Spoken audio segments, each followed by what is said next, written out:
Hey, I'm trying this again. Hopefully I'm coming through. Let me just make certain that my signal is working before I start talking.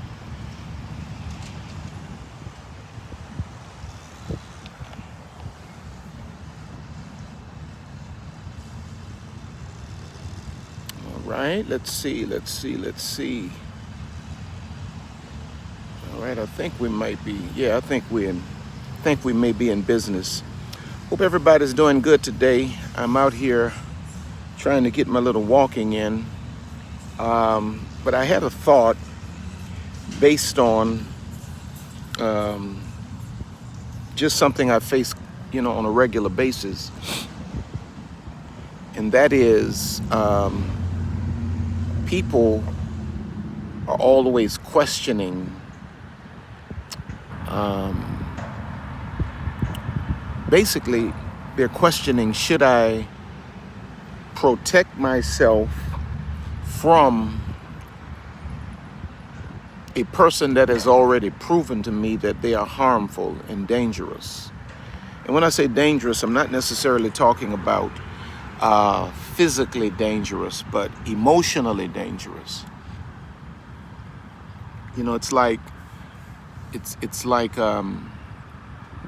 it's like emotional abuse does such a job on the psyche that one no longer has the capacity to be able to really facilitate basic self-care. Because we come into the world with the basic instinct of self-preservation. But it's like after we have been emotionally abused for so long, it's like we lose our ability to see that certain things, certain people are damaging us and are debilitating us. And so we hang in there and we stick with this thing way too long. And sometimes we do damage to ourselves that is irreparable. The Bible talks about, I'm out here in the park, so I don't have any pads or Bibles or anything like that, but the Bible talks about guarding your heart, guarding your heart with all diligence, for out of it are the issues of life. The issues of your life, be they negative or positive, are the product of, or the result of, the condition of your heart. And if you allow your heart to be run over and run through constantly by people that never deserved you, it shouldn't be a wonder why, certain things are not, working well in your life. You got to get to this place where you understand that you have to protect your own heart. This goes for, and I need you to hear what I'm saying to you. This goes for relatives. This goes for so-called best friends, spiritual leaders. When you find anybody, children, when you find anybody that is subtracting from you, making you feel bad about being you, have you second guessing your own value. Clearly your life is on a downward spiral because of them, and you're struggling with making a decision. You have to step back from that, and you have to look at that whole scenario objectively. And you have to realize that there's something that has been broken in you by this person. This is manipulation and control at its finest. You are responsible to protect your heart. Nobody else is going to do that job for you. Nobody else is going to do that job for you. Prayerfully, You know, you get a spouse, or you have great friends that will care for you and will do everything they can to help you. But ultimately, it is your job to protect your heart. And when you begin to discover, when you get the first inkling that a person is just not good for me, you know, the energy is just not, it's not working for me. You got to pull away from that. You know, like a lot of people are addicted to voices, for instance, even on social media, that every time you hear this voice, it makes you feel bad about being you, but yet you're constantly drawn back to it. You know, that's the manifestations of trauma.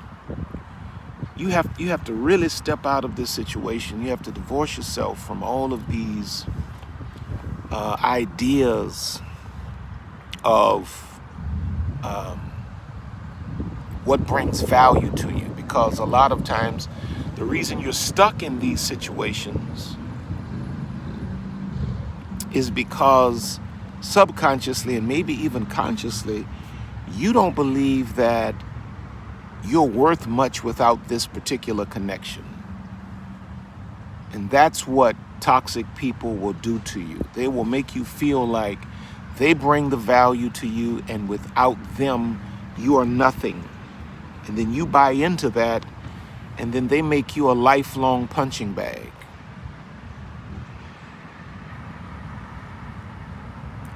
You got to protect your own heart.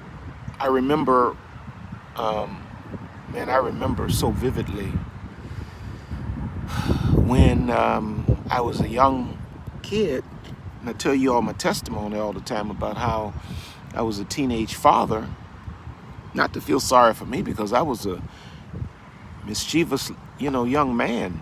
But after I found out I was going to be a teenage father, and people literally vilified me as if they had never done some of the things that I did. Some of them were crucifying me, and then I later on discovered, these were people that were old enough to be my parents. I later discovered that they had children out of wedlock when they were younger. Not that it made my doings right, but it certainly made what they were doing hypocritical. But I remember, man, I was struggling with, the approval of people. I wanted people to approve of me and all of that. I wanted people to like me and love me and all of that. And one day I woke up and realized that these people don't care about my heart. These people don't care about my emotional well-being. If I keep messing around with these people and depending on these people to give me what I need, I'll mess around here and commit suicide. That's how depressed I was. And then I woke up one day and I just really came to this point where I didn't care. I don't care what you think. I didn't care. I realized that I had to come to the place where I did not care what you thought for me to be healthy. And that's where some of you all are now. You're in this position where you just have to come to terms with this. And you have to get in touch with yourself, and you have to give less than whatever, or care about what people think or what people might do or how they may feel, because you have to protect your own heart. There's some people that you just got to cut off. You don't need to call and ask nobody what you think. When people have crossed the line and people have damaged you and people have hurt you like this, there's no need to question. You don't need counsel. You need distance. You just need distance, because you got to protect your own heart. Now, some people, you got to put them out of your life forever. Some people, you just need space from. You need time to process. You need time for them to understand your true value. But it's up to you to be able to, it's yours to have to figure out which is which. But when a person needs to be put out of your life, you can't sit around there and just dilly-dally and play around with that thing, because the longer you stay in that kind of trauma and abusive environment, abusive connection, the more damage is being done to your soul. And when your soul is damaged, you lose self-perspective. You lose self-perspective. That's really, in my opinion, one of the biggest issues with soul ties, is that you stay in an abusive and emotionally, sexually, sometimes even physically abusive situation so long that you've lost connection with your own soul. You don't even know who you are anymore. You don't even know your own value. You don't even know your own worth. And you've lost yourself in this false idea that somehow, your identity and whatever it is that's concerning you is tied up in this individual, should have never been in your life. You got to protect your own heart. You got to protect your own heart. And you can't, this is not something you can play with. You got to know what your limits are. I know what my limits are.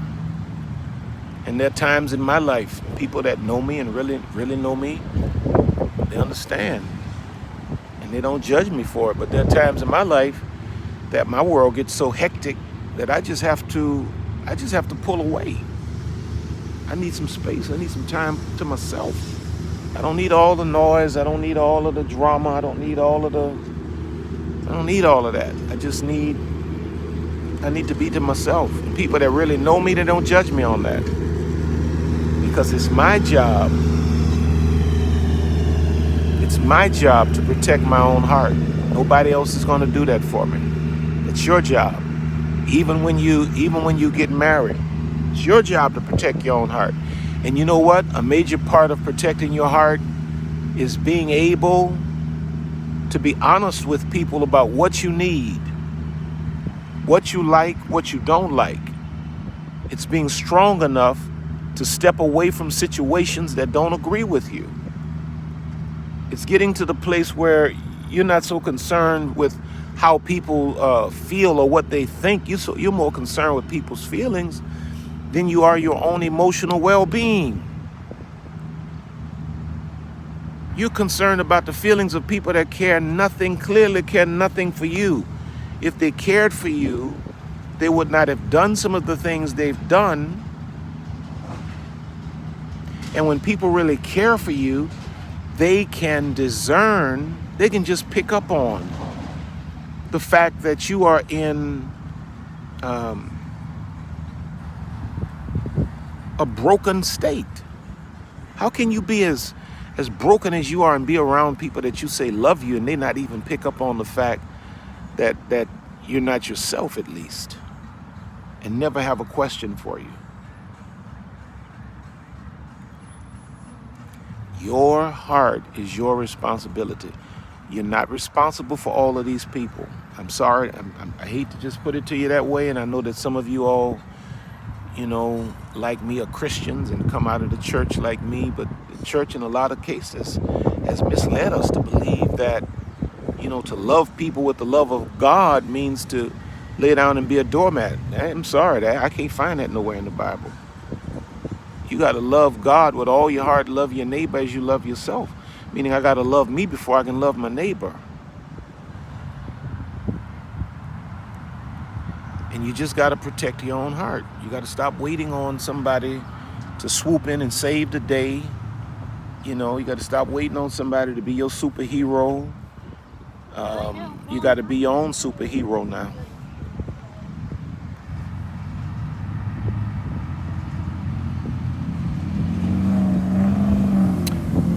R.C. Blakes, nowadays people are selfish. Are you okay? I am okay. I'm very much so. Yeah, but you gotta learn these lessons, because people just don't care, man. And she said it well. People are selfish. And it's getting worse and worse every generation. If you don't learn to really care for yourself, see, a lot of stuff we call, and I want you to hear this, a lot of the things that we call self-care, it's it's really not self-care. You know, self-care is more than going to the nail shop. Self-care is more than going to get a facial. It's more than a massage. You know, that's self-preservation, maintenance. You're maintaining yourself. You know what I mean? You're taking care of the vehicle. That's good right there. Those things are like taking care of the vehicle that you ride in, because you are your soul and your spirit. So self-care is deeper than anything done to the physical aspects of you. Self-care is when you dive deep and you recognize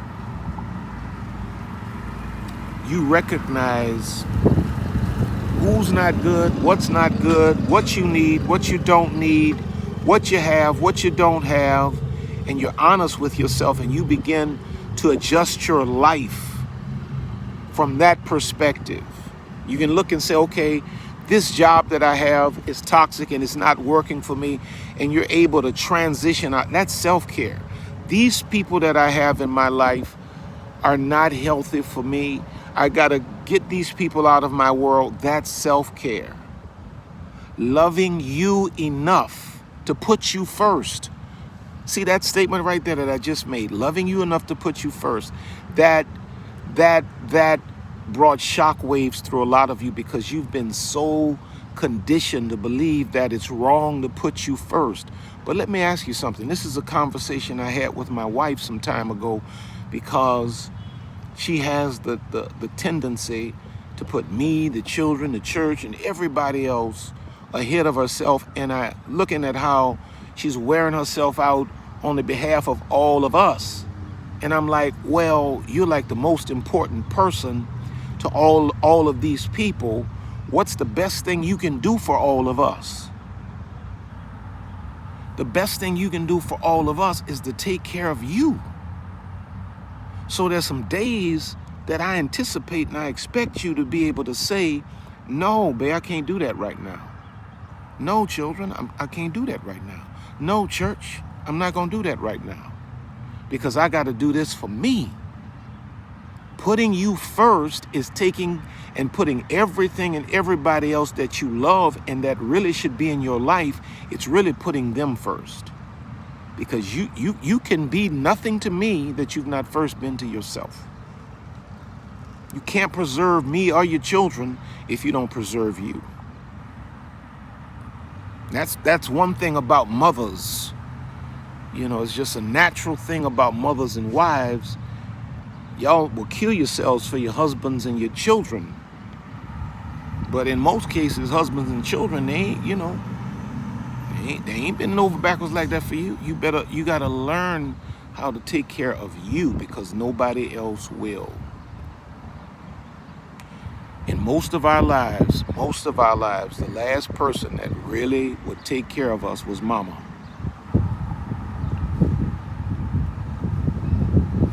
In most of our lives. I thank God that I'm surrounded by a lot of people that love me, my wife, my daughters. You know, I don't know about my son, but my daughters,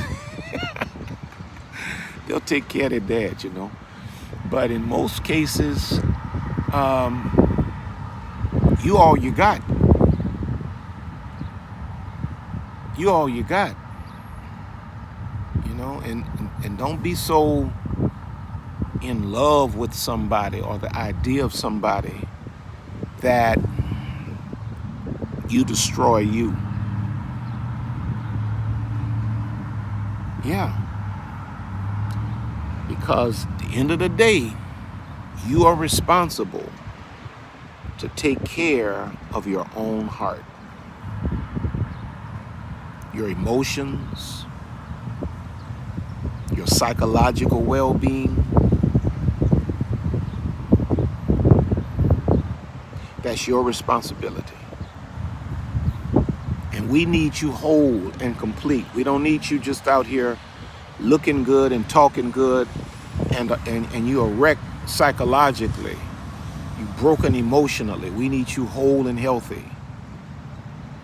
But you got to stop entertaining all of these things and people that are draining you. If you're going to be your best, you got to stop entertaining all of these things and people that are draining you. I just stopped my little walk to have this conversation with y'all. Because nobody's going to tell you this. Most people in this world today, they want you to stay in the position you're in because people desire to use you. They want to use you until they have completely used you up. They bring nothing to the table but an appetite, and they will keep you in this position, and they will use you and use you and use you and use you, care nothing about you or your well-being. It's time for you to make a decision to care for yourself. And even Jesus put it, and I think somebody wrote it in the comments, even Jesus put it, said, man, you go into a place and you discover that people don't receive you, they don't honor you. He says, dust your feet and keep it moving. You got to stop having this anxiety about cutting people loose. And I'm not saying that you should just go around cutting people loose. Everybody doesn't deserve to be cut loose, but when it's time to cut somebody loose, you're not supposed to have no anxiety about getting rid of people that ain't doing nothing for you. Why would I have anxiety about getting rid of you, and all you've done for me is to stress me out, bankrupt me, and bring me down in terms of my self-perspective and my happiness? Why would I have a struggle with getting rid of you? You got to talk to yourself, man. Because some of y'all sitting around here, trying to figure out how you going to get rid of so-and-so. Talking about it's a soul tie and all that. Well, if you know enough to know it's a soul tie, you also know enough to know that it's not something that's good for you. When are you going to put you first and get rid of this situation here? You just keep dealing with this, keep going back to this, keep jumping into bed with this.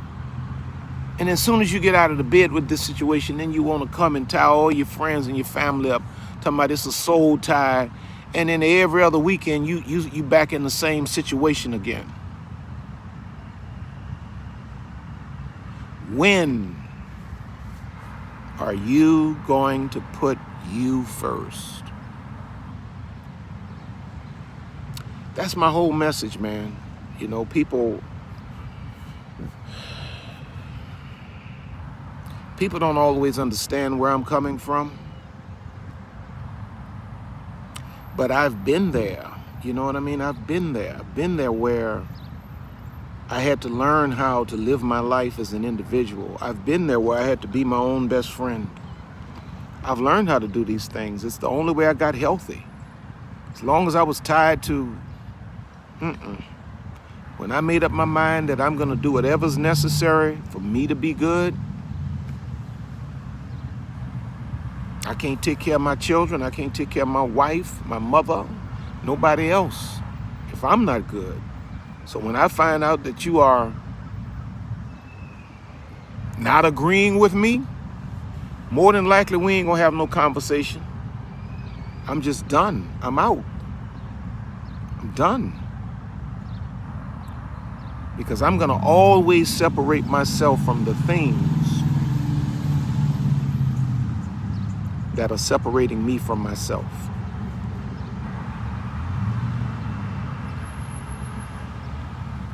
I'm going to always separate myself from the things that are separating me from myself. See, when you understand this, now it does make being single a lot more attractive. Because when you're single, you don't have all of that drama. You have options. You can take your time and figure out what really works for you. Don't let anybody rush you into relationships because of age. The clock is ticking, whatever they said. They say you about to run off the cliff or something like that. Man, please. You're not going to just put yourself in a toxic situation trying to beat some imaginary clock. You got to be healthy. You got to guard and protect your own heart. Whenever you start making relational decisions based on your age or desperation, 99.9% of the time, you're going to let a toxic demon into your life that's going to break you down like a fraction. When you start making relational choices, it needs to be from a healthy place, not out of desperation. If you're desperate for a relationship, you desperately don't need one. You desperately don't need one if you're desperate for one. It's the worst thing in the world. It's the worst move in the world to make for a person that is not whole emotionally, is to run and think that a relationship, some old bogus relationship, is going to solve the issues within you that should have been dealt with by you and God. Can't no man make you whole. Can't no woman make you whole. Just jumping into some facade of a relationship is not going to make life better. It's going to make it unbelievably worse.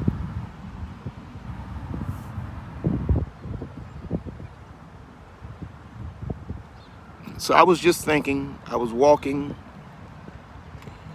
and thinking, and decided to stop and just have this conversation with you.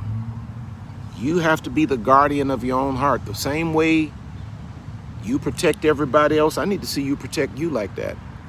It's amazing to me to see some of you that will literally go to blows. You know, I've seen some of you, people say something off the wall. You love Lisa and I so much. People say something off the wall, and I can just see the line come out. You better not, you better not. And then, same token, you letting people walk over you. When it comes down to you, you fight for your children, you fight for the people you love, you fight for your mama, your sisters, your brothers, and so forth. Even your political candidates you'll fight for. But when it comes down to you, you lie down like a doormat. I want to see you fight for you now. I need to see you fight for you now. It's cool that you fight for everybody else. That's noble. And people that's in your life should love you for that. But I want to see you fight for you now, because you're not the punk you acting like you are. And just laying down and just letting life happen to you, that's not even your nature. Where did this come from? Where did this come from? Sitting up here, locked in the house 3 and 4 days with the drapes drawn in depression. Where did this come from? Get rid of everything that's separating you from you. You know, the same way you would attack somebody if you saw that they were a threat to your child or your sibling or your spouse. I need you to do the same thing when it comes down to you. Because you have to be the guardian of your own heart.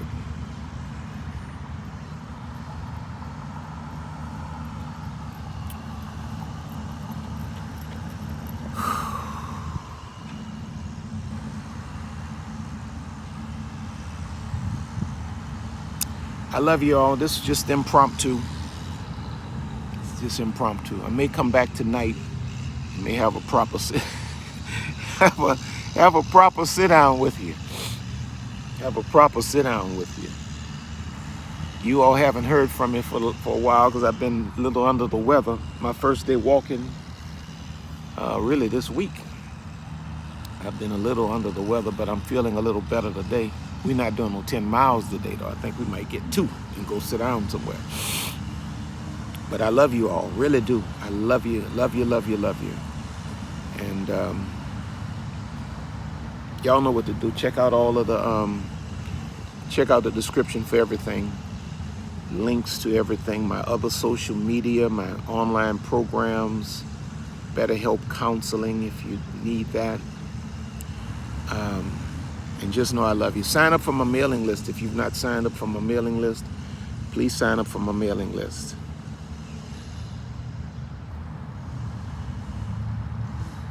All right, I love y'all. I'll talk to y'all later. Let me finish this walk so I can go home. God bless you.